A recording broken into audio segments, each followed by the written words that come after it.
Buenas tardes, queridos alumnos. Espero que se encuentren bien. Voy a tratar de hacerles una breve explicación de lo que van a ver en la bolilla 2, ¿sí? Para no dejarlos tan solos en este periodo que no sabemos qué es lo que va a pasar. Así que bueno, les voy a hacer un video corto, ¿sí? Pero con los distintos temas que van a ver en esta unidad y les envío material vía mail a través del delegado y también está subido en el aula virtual. De todas maneras, también los invito a que se pasen todas las preguntas o hagan un listado y me lo envíen vía mail y yo trato de ir evacuándoselas. Pero esto requerirá del esfuerzo mío, como lo estoy haciendo a través de este video, buscándoles material y demás, videos en YouTube, como de ustedes que se sienten en sus casas a leer de conciencia, porque esta será la forma de dar por vista las distintas unidades, más que esto seguramente viene para largo. Bueno, dicho esto, voy a tratar de ser lo más clara posible, porque no es lo mismo tenerlos a ustedes al frente que a través de este video, pero voy a ir bastante rápido, ¿sí? Con los distintos temas. En esta unidad 2, la 1 ya la vimos, ahí les mandé un video de YouTube, es bastante introducción, ¿sí? Y en esta unidad 2 vamos a ver, por un lado, lo que es capacidad cambiaria, ¿sí? En orden a lo que es la capacidad cambiaria para suscribir y obligarse, como obligado cambiario, valga la redundancia, es necesario tener capacidad para disponer, ¿sí? Para disponer de los bienes. Esto es, mayores de 18 años, esto se va a regir por la capacidad del Código Civil, que está prevista en el artículo 23 y siguientes, ¿sí? Del Código Civil y Comercial. Tenemos la capacidad general, que es para mayores de 18 años. Los emancipados pueden disponer bienes, obligarse cambiariamente, ¿sí? Los únicos emancipados, ya hace mucho que tenemos, hoy son los emancipados por matrimonio, y después tenemos los profesionales con título habilitante, también pueden obligarse cambiariamente. En orden a las personas con restricción a la capacidad, habrá que ver las sentencias, qué pueden hacer y qué no. Por otro lado, en orden a lo que es el deudor concursado, la regla es que puede obligarse cambiariamente con las limitaciones del artículo 15 y 16 de la ley de quiebras que ya veremos, ¿sí? Cuando veamos concursal, y el fallido no puede suscribir porque no puede suscribir estos títulos de crédito, no puede obligarse cambiariamente. En orden a lo que es la representación, van a leer artículo 8 y 9 del decreto ley, ¿sí? Y el artículo 10 en la ley de cheques. Es necesario tener facultades especiales. Esto es, o un poder general con facultades especiales previstas en el poder para disponer de bienes, para obligarse cambiariamente, o bien un poder especial. Ahora, ¿qué pasa si el representante obra sin poder o bien extralimitándose del poder? Se obliga él personalmente. En un orden a lo que es la representación orgánica, esto es la representación de un ente societario. Quien obliga a la sociedad, esto ya lo estudiaron en sociedades, es el gerente en la SRL, el presidente del directorio en la SA, ¿sí? Entonces, esta persona va a obligar al ente societario siempre y cuando se trate de una obligación, siempre y cuando no sea notoriamente extraño al objeto social. Si fuera notoriamente extraño al objeto social, se obligará, ¿sí? Si fuera notoriamente extraño el objeto social, se obligará en forma personal. Y por otro lado, en lo que hace a la representación orgánica plural, esto es, supongamos que hay 2 o 3 gerentes y la representación para obligar al ente societario debieran firmar los 3, decimos que en orden a lo que es la teoría de la apariencia, si uno solo suscribe, supongamos, el pagaré, va a obligar al ente societario, igualmente aun cuando se violare esta teoría del órgano plural, cuando se violare la organización plural, ¿sí? Y luego el ente tendrá acción de regreso si necesita, acción de repetición en contra de quienes se obligaron en forma errónea. Pero entonces, si fueran 2 gerentes, en resumido, y firma uno solo, igualmente obliga a la sociedad, siempre y cuando no sea notoriamente extraño al objeto social. Vemos en cuanto a la aceptación y las obligaciones cambiarias, también en esta bolilla, habíamos visto en la primera clase cómo es el esquema de la letra de cambio. Yo les había dicho que era un triángulo en donde tenemos el librador, el tomador, y acá tenemos al girado aceptante. Si el aceptante acepta, dijimos que se convierte en obligado principal, obligado directo, y el librador siempre en la letra de cambio va a ser obligado de regreso, este que está acá en el triángulo, obligado de regreso. ¿Por qué lo denominamos así? Ya vamos a ver cuando veamos las acciones cambiarias, pero el girado aceptante es el principal pagador o obligado directo y contra él se va a ejercer lo que se llama la acción directa. En cambio, en contra del librador vamos a ejercer las acciones de regreso, por eso lo llamamos obligado de regreso. Una vez que le presentamos la letra al girado para que la acepte, si éste la acepta pondrá aceptada, vista o alguna denominación similar, y la regla es que la firme en el anverso. Si la firma en el reverso va a tener que aclarar que lo hace en carácter de girado aceptante, porque en el reverso la regla es que lo firmen los endosantes, por eso se llama endoso, porque es indorso, en el dorso. Entonces el girado, la regla es que firme en el anverso, si lo hace en el reverso tendrá que aclarar. ¿Qué pasa? Si la letra se acepta, ¿sí? Si se convierte en girado aceptante y es aceptada, se convierte entonces en obligado directo, principal pagador. Acá tenemos, ¿es obligatorio presentar siempre y en todos los casos la letra para que sea aceptada? Esto es facultativo, acá los invito a leer el artículo 23 del decreto ley que dice puede ser presentada por el portador, mientras que el artículo 24 prevé los casos en donde es obligatoria que se presente para su aceptación. Y esto es cuando el librador o los endosantes así lo dispongan, cuando la letra sea a cierto tiempo vista, porque si no la presento no me dispara el plazo, no puedo empezar a computar el plazo de aceptación. Supongamos que tiene un vencimiento a cierto tiempo vista, a 30 días de vista por el girado. Si yo no la presento al girado, los 30 días, ¿cuándo se van a empezar a computar? ¿Sí? Entonces, la tengo que presentar sí o sí al girado para que, vista por el girado, me corre el plazo de los 30 días. Y el otro caso que sí o sí también le tengo que presentar es cuando la letra sea domiciliada, es decir, la tenga que presentar en un domicilio distinto, en una letra distinta del domicilio del girado. Y acá esto es lo que prevé el artículo 24. Cuando debe ser presentada para su aceptación, fijándonos un término, también se puede prohibir a menos que se trate de una letra de cambio pagable en el domicilio de un tercero o en un lugar distinto del domicilio del girado, que esa es la letra domiciliaria, o bien que haya sido librada a cierto tiempo vista. En estos casos es obligatoria la presentación. Después también tenemos el plazo para la presentación de la letra. Acá los invito a leer el artículo 25 y 36 del decreto ley. Tenemos que los distintos tipos de vencimiento, tenemos que puede ser a fecha determinada o a cierto tiempo fecha. En este caso a fecha determinada no hay problema, tal día de tal año hay que presentarla, vence. O bien a cierto tiempo fecha, a 20 días desde la Navidad computó 20 días. A la vista, es decir, que cuando la presente para el girado, en ese momento ¿sí? se genera la obligación, se genera el derecho de cobro y la obligación de los obligados cambiarios. Y a cierto tiempo vista es lo que les indicaba, es que es a cierto tiempo de la vista por parte del girado. Es decir, voy a computar el plazo recién cuando la presente para el girado aceptante.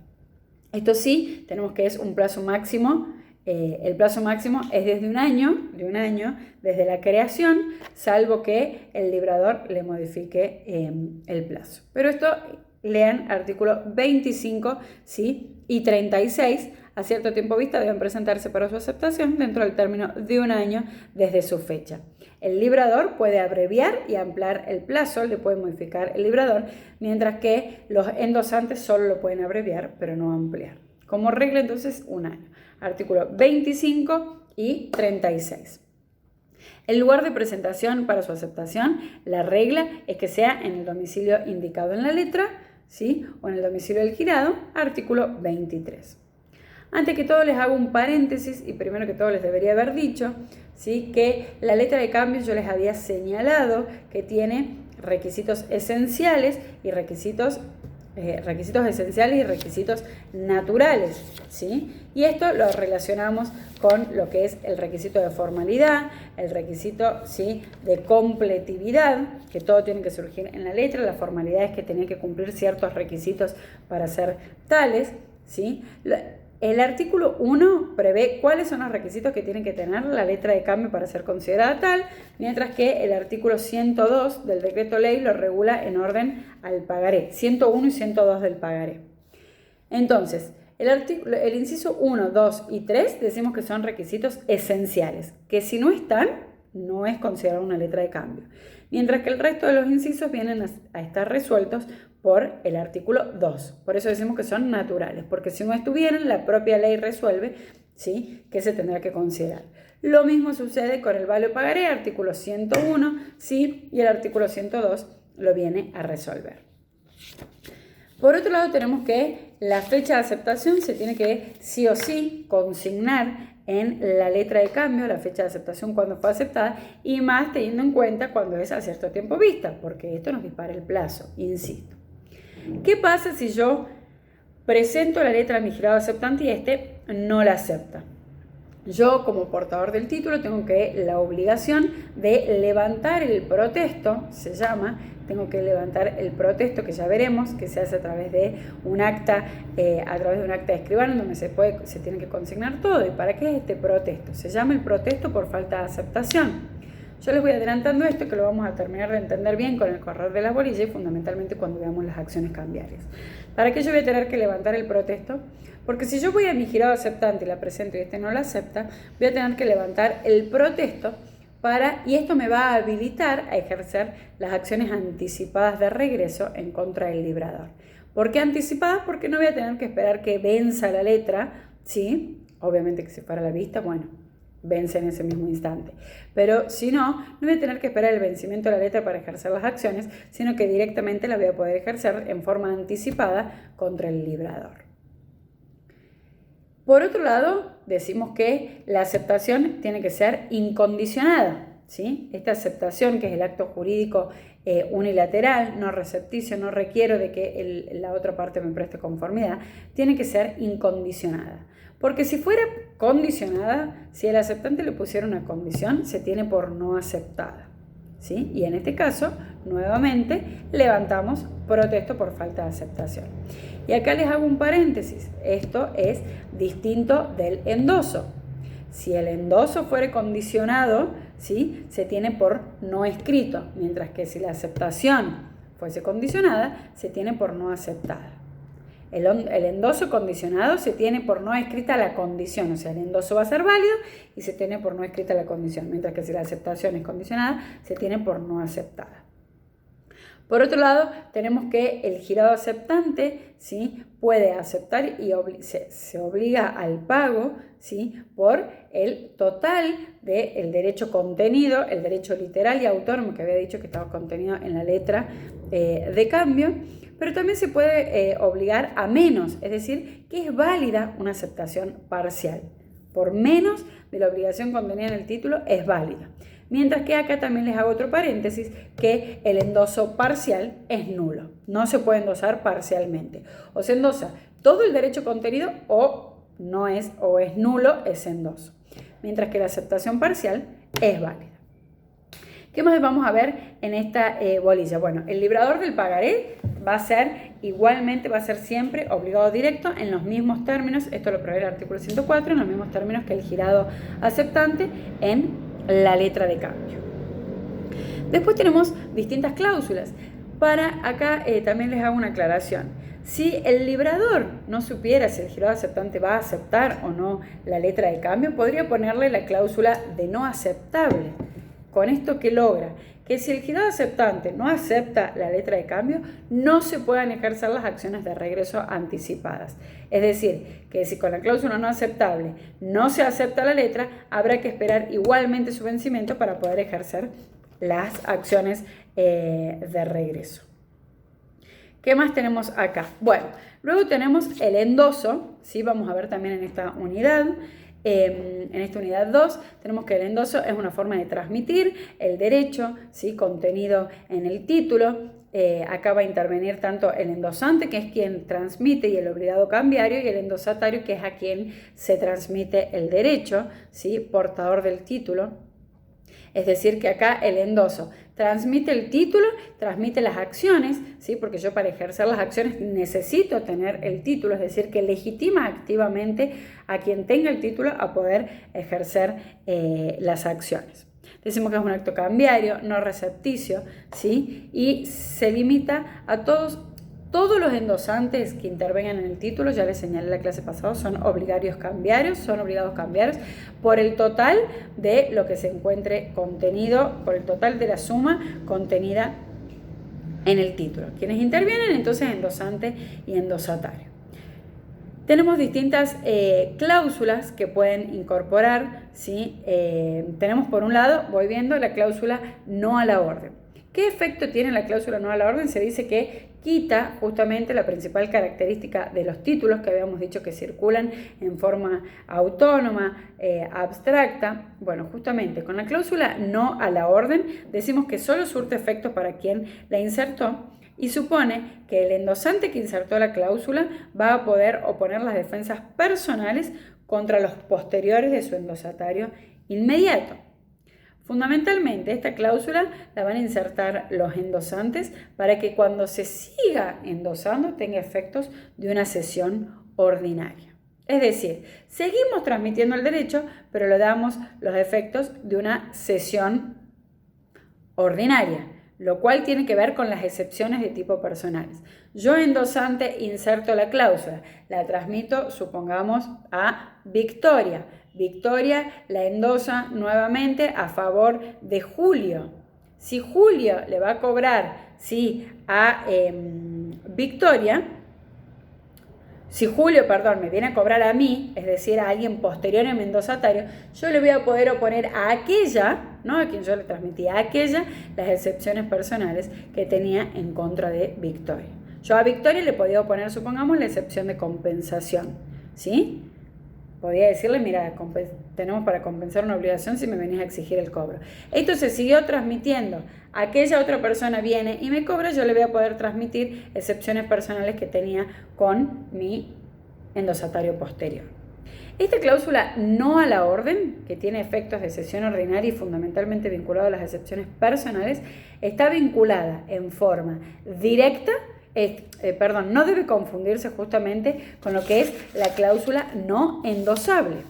Yo con la cláusula no endosable, lo que hago es justamente la incorporo y voy a responder en forma por el pago, voy a ser obligado cambiario con mi inmediato endosatario y siempre con los anteriores, ¿no? Esto ya les dije en la clase anterior. Con los anteriores siempre, ¿sí? Voy a ser obligado, voy a poder ejercer mi derecho de cobro y contra los posteriores, ¿sí? Me van a poder cobrar a mí. Esto es lógico. Entonces, si yo incorporo la cláusula no endosable, a mi endosatario inmediata voy a poder responder en relación al pago. Pero si esto se sigue endosando, ¿sí? No voy a responder frente a esos futuros endosatarios posteriores a mí por el pago, porque yo incorporé la cláusula no endosable, es decir, prohíbo un nuevo endoso, pero quiero que siga circulando, ¿sí? Y yo voy a responder solo en relación a mi endosatario, no en relación a los siguientes. Esta tampoco debe confundirse con la cláusula sin garantía, prevista en el artículo 16. Con la cláusula sin garantía me libero frente a todos, ¿sí? No respondo frente a ninguno que me pueda venir a solicitar el cobro, me eximo de pago.